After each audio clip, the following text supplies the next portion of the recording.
So this is going to be a channel shout out for the channel Gutter Fighting Secrets. The dude that does the channel is Will, is his name. I don't know his last name.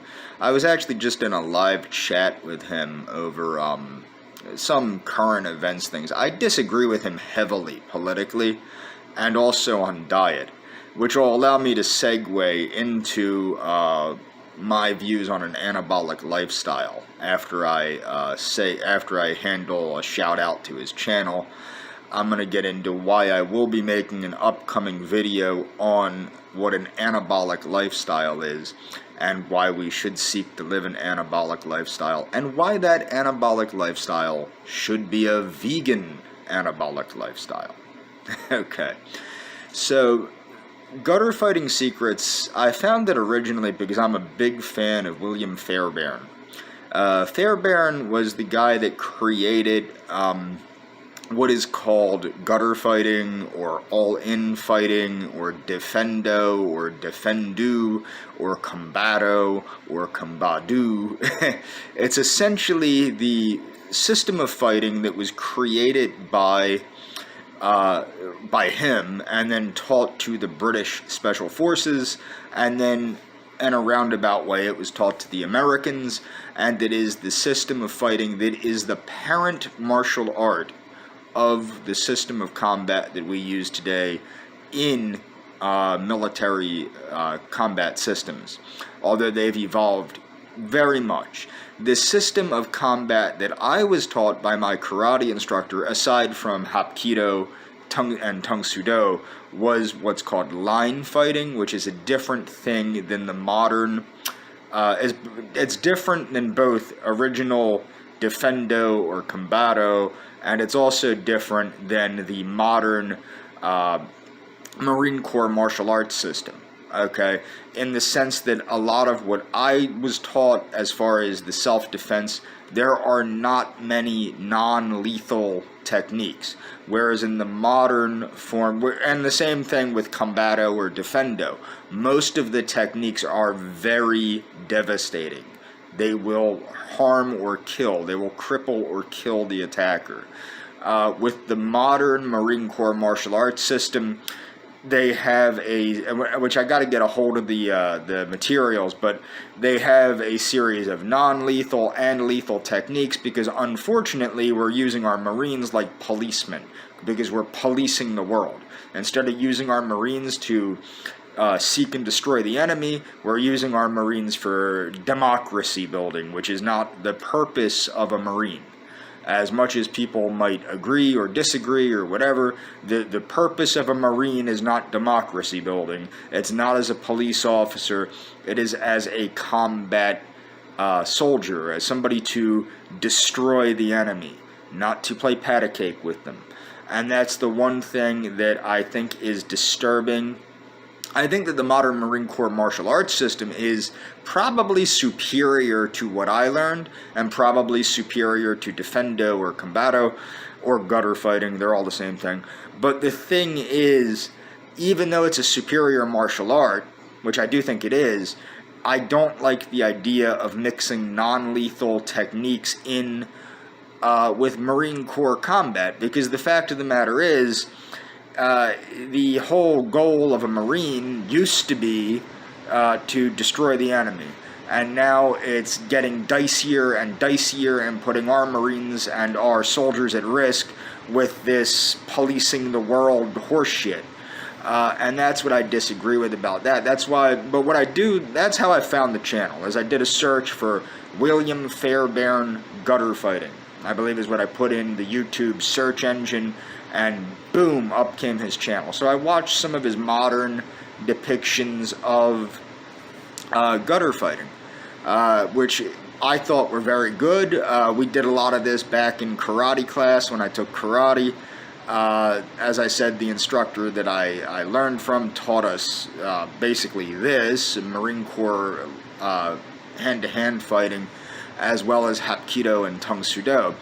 The downside I see to only doing military combatives is the way that a lot of times they are taught in an ilsusik or one-step fighting type of thing, because they are so lethal. This is like I like how like the MMA guys are like, oh, it's not true. These techniques aren't that lethal, and blah blah blah blah blah blah blah blah blah. No, they really are that lethal. I mean, if you really do jam your four fingers into somebody's windpipe like this, full force, or or into their eyes like that, you're not able to do that in a half-assed way. That's why it's not a martial art. Like, I think one of the examples that was used by one of the MMA guys was a half-decent boxer can show that he can dominate you without killing you. That's because boxing is not the same thing as military combatives. It's that simple. So a lot of times military combatives are taught in a one-step fighting manner, like traditional karate, and especially like the Korean martial arts. Especially like Tang Soo Do, Taekwondo, Hapkido, they have a lot of one-step fighting. Again, because these techniques in Tang Soo Do, Taekwondo, and Hapkido, because if done full force, you will cripple or kill your attacker. And that would be your classmate. So you cannot do the techniques at full force, which means you cannot actually practice free fighting. And that's where traditional martial arts come in. Where the traditional martial arts come in, or boxing, or grappling. I actually like grappling, because grappling does allow you to go full force and build aggression without the fear of killing your killing your opponent. I've loved Japanese jiu-jitsu for that, and just regular no hold, like catch wrestling. I've liked doing that for that purpose. I think it's a lot more productive at building the aggression, the animalistic state of mind needed for fighting. But there are downsides to that, in the sense that it's not teaching the techniques. But the body mechanics of fighting, of stand-up fighting, you need a traditional martial art, not a combative, but something like karate, like Shotokan karate, or Goju Ryu karate, or Tang Soo Do, or Taekwondo, or Kenpo, or some other martial art that teaches you how to move your body properly in a combat situation. Not necessarily a straight combat situation, but just how to fight, how to move your body in a fight. And that's where traditional karate comes in, or traditional Tang Soo Do, or traditional Hapkido, what have you. That's where that comes in, is because that teaches you how to move your body in free fighting, in a free fighting situation, where the combatives teach you how to completely dominate and destroy your attacker. So that's where you have to mix the two. And that's the thing, is you can't simply do the one-step fighting and think that you're going to be able to translate that into full force, absolutely effective self-defense. That it's just not going to happen. Well, I shouldn't say that. It could happen. It very well could happen, because the techniques are very simple and very devastating. But the chances that you're going to become an effective fighter that way are 0 to none. On the live chat, we were talking about fitness, because he was making a bunch of unfounded claims about the feminizing effects of soy and all this stuff. I'm not a big fan of soy, because I think I have a sensitivity to soy. So I try not to. I was eating a lot of tofu, but I went back to my pea protein, because I just don't feel great on soy. But the fact is, it's probably more of an allergenic type of thing. I can't get a hold of my doctor to get an allergy test due to the craziness. I'm trying to get another doctor, but that's besides the point. So until I get that allergy test, I'm staying away from soy and peanuts and things like that. I took them back out of my diet, although last week I was eating them for the protein and the fats. But they're back out of my diet, because I don't know what's up with that. There's something about it. I just don't feel quite right when I'm eating soy. But it's not the phytoestrogen, because the phytoestrogen, and peanuts for that matter, I don't feel quite right with peanuts. I think it's probably a sensitivity or an allergy. And I also don't feel quite right when I eat nuts, like walnuts and pecans. So again, sensitivity, mild allergy, we'll find out whenever I can get an allergy test. But the fact of the matter is there's a lot of misinformation and disinformation about soy and soy turning men into women and all this other crap. It's not true. It's flat out not true. Phytoestrogen actually does seem to block estrogens, natural estrogens. It does prevent breast cancer. It prevents prostate cancer. It is very beneficial. Consumption of soy protein does translate to, it has life extension properties. And the one thing that he did say that I disagreed with heavily was he started saying, you know, white people and Asians and other people, they can't eat the same foods. They can't eat the same. That's not true. All the diets that work, all the diets that promote life extension are essentially the same diet. Heavy in legumes, heavy in vegetables, somewhat heavy in fruits, not necessarily heavy in fruits, but definitely heavy in legumes, definitely heavy in other vegetables, including some root vegetables in some of the situations. And this is true for the Okinawan diet, for the traditional Zulu diet, for the Mediterranean diet, for the diets of the indigenous peoples of South America. This is true. These are all essentially the same freaking diet. So what we know, and I've already done this with my video about the diet of the great apes, what we know is that diets that work are essentially the same diet. They're made up of the same basic stuff.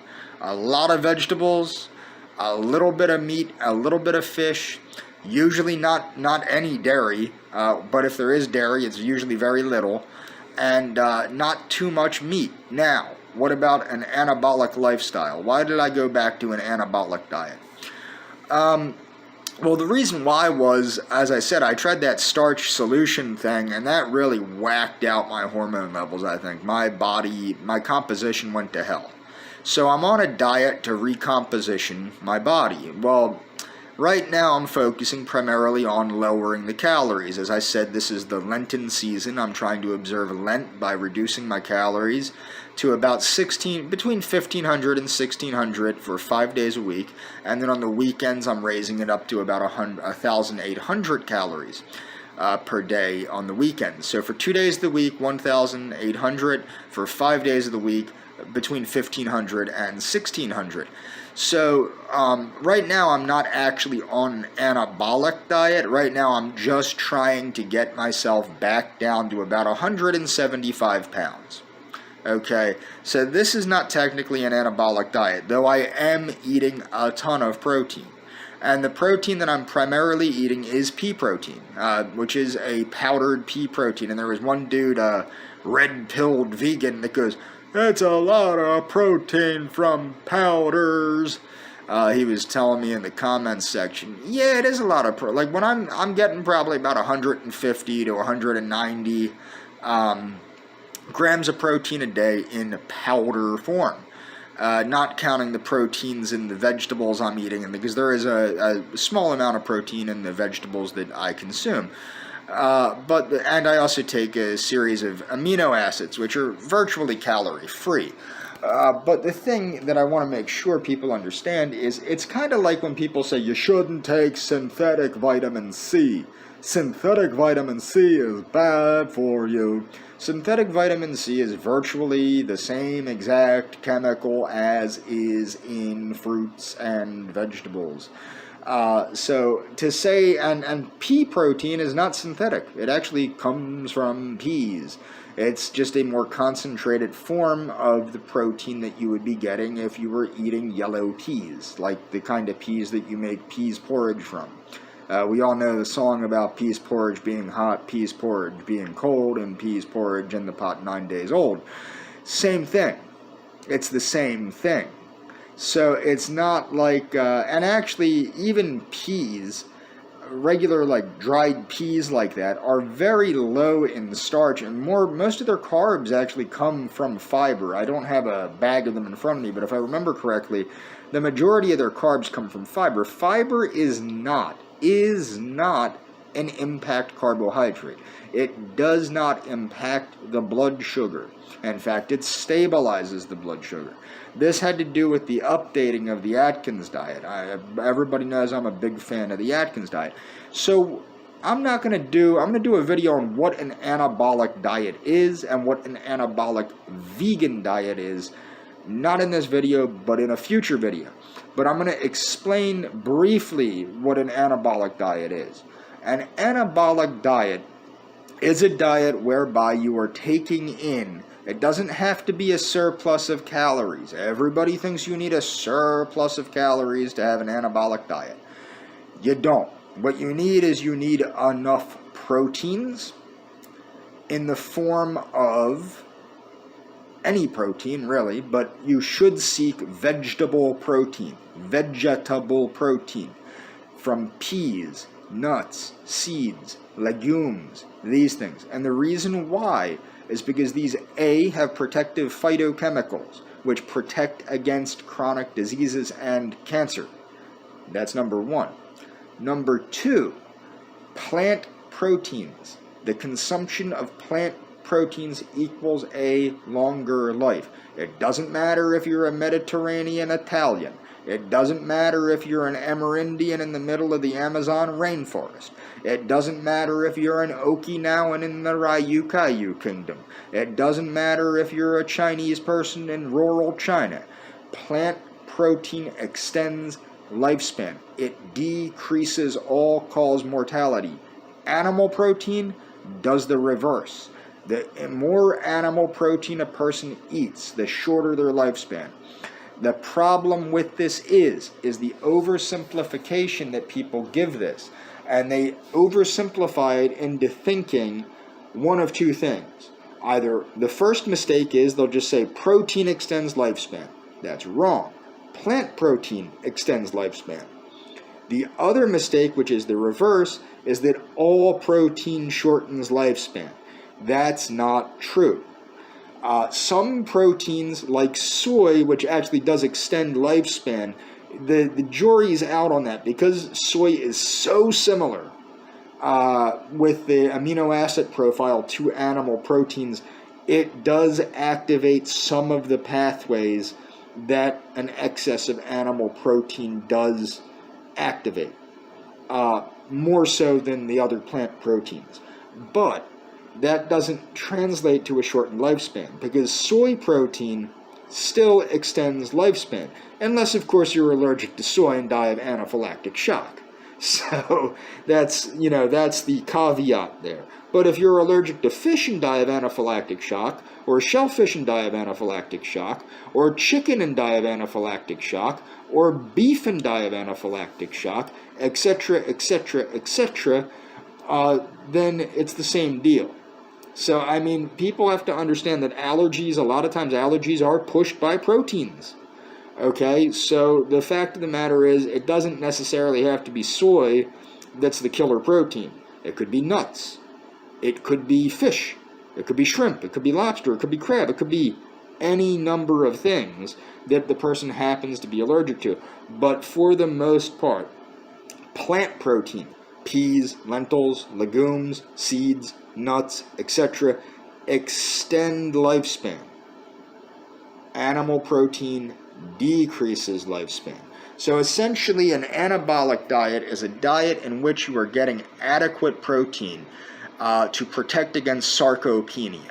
And what is adequate protein to protect against sarcopenia? Well, it's about 2.2 grams per kilogram of body weight, or 1 gram per pound of body weight. Okay? That's what an anti-sarcopenic, a therapeutic dose of total protein looks like. Okay? So 1 gram per pound of body weight, or 2.2 grams per kilogram of body weight. That is a therapeutic dose of protein that will prevent sarcopenia and lead to an abundance of muscle if you train properly. It will still increase your muscle mass, even if you don't train, but it will increase your muscle mass more so if you do train. Also, eating an abundance of protein causes a thermogenic effect. What does that mean? A thermogenic effect. And I'm going to get into this when I read Dirk Pearson and, well, I already read it, but when I do the review of Dirk Pearson and Sandy Shaw's book, the Life Extension Weight Loss Program. And, okay, so a thermogenic effect means that it takes more calories to break down protein and assimilate protein, to break it into the constituent amino acids and assimilate it and turn it back into protein, than it does to break down fat, or than it does to break down carbohydrates. Okay? So you're less likely to store protein as fat and more likely to use protein to burn excess calories. So eating more protein leads to a leaner physique. There are also a myriad of health benefits to a high protein diet. A common mistake too that I made because I was experimenting with that starch solution, you do want about 1/4 gram of mono unsaturated fat per pound of body weight. And that's what I forgot. I'm a big zone believer too. I believe in the zone diet, which allows you to use a little bit of olive oil and whatnot. Monounsaturated fats are mucho importante to the creation of hormones, as are omega-3 fatty acids, but generally speaking, you get more than enough of them from the oils.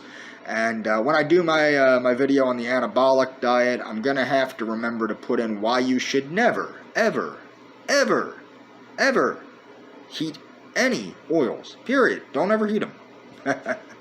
And when I do that, I'll explain why not. And it's because it creates advanced glycation end products. And I'm going to get into the cross-linking theory of aging when I do the anabolic, what is an anabolic lifestyle. An anabolic lifestyle should also be an anti-cross-linking lifestyle. And I'll get into that when I make that video. But anyway, that's all for this video. Remember, check out, it's going to be in the description, check out Gutter Fighting Secrets. The dude's name is Will, and that's all for this video.